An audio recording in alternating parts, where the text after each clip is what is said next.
All right, let's start moving the story forward with three of the best in the business. Sadly, we need their expertise over and over again. Gary Bernstein is right in the middle there. He's former CIA officer. Frank Bucco to my immediate right founded analytical red teams at Special Operations Command Center and U.S. Central Command, and Paul Viollis, host of the Security Brief. Guys, first off, let's talk about the soft targets. Gary, let's start with you. You land on the ground after 9/11 to hunt bin Laden down. That's military, CIA on the march. But they're not going to fight our military and the CIA. They're going for people that are just everyday Americans. They are here to kill innocent civilians. This country is, we have an open society. It is one soft target after the next in this society.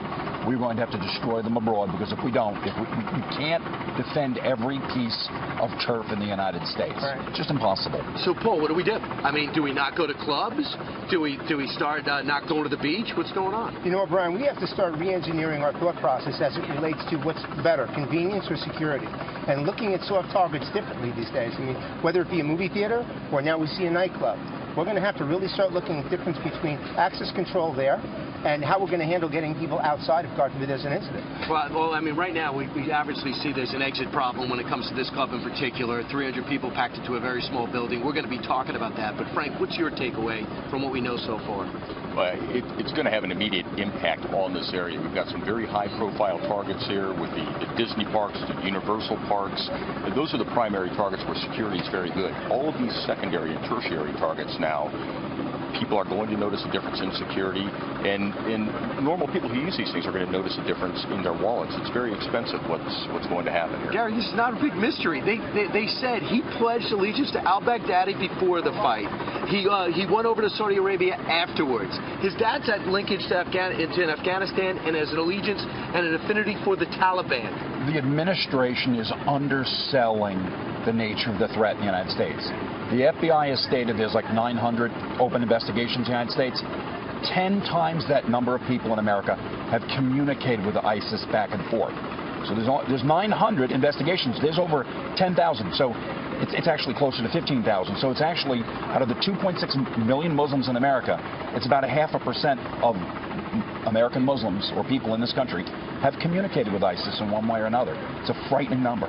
Yeah, you know what I think too, Paul? The FBI has let us know, James Comey, we cannot keep up with this volume and velocity of investigations. Right. That's why I'm very hesitant if people are going to be critical of the FBI. What do you want them to do? They're only a bureau that just might not be big enough at 35,000. Well, Brian, I mean, take a look at what we're dealing with right now. If we can actually embrace, and look what you guys think about this, the fact that we're at war.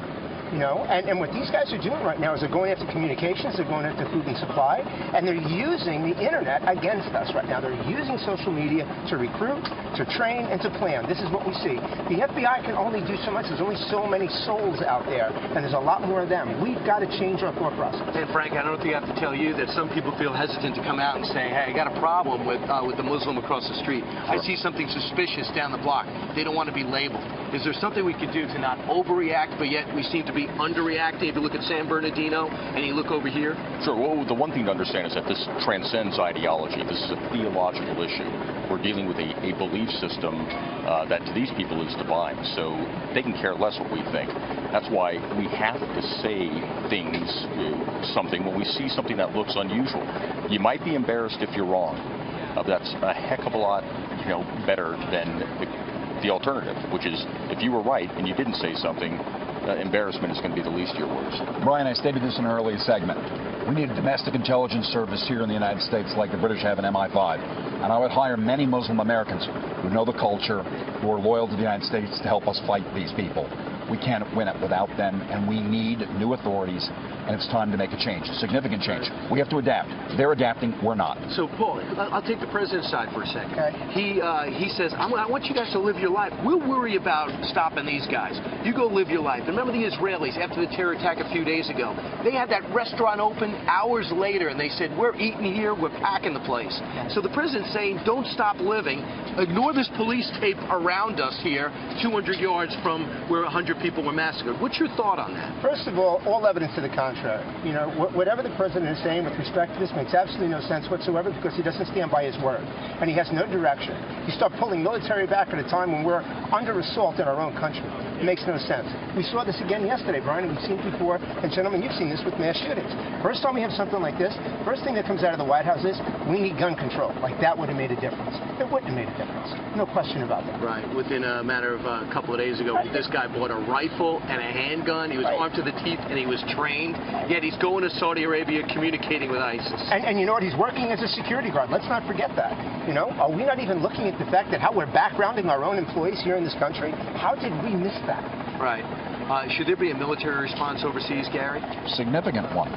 We're at war with these people. And as Bill O'Reilly has stated on this channel many times, declare war on these people.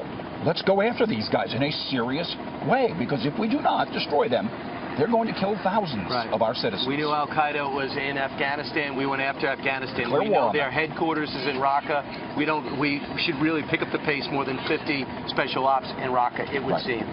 We're just touching the surface here, trying to analyze and get the latest. 150 yards from a massacre we're still trying to make sense of, where bodies are actually sadly decomposing inside as the investigation continues. Gary Burnson, Frank Wuko, Paul Viollis, thanks so much. Thanks, Frank.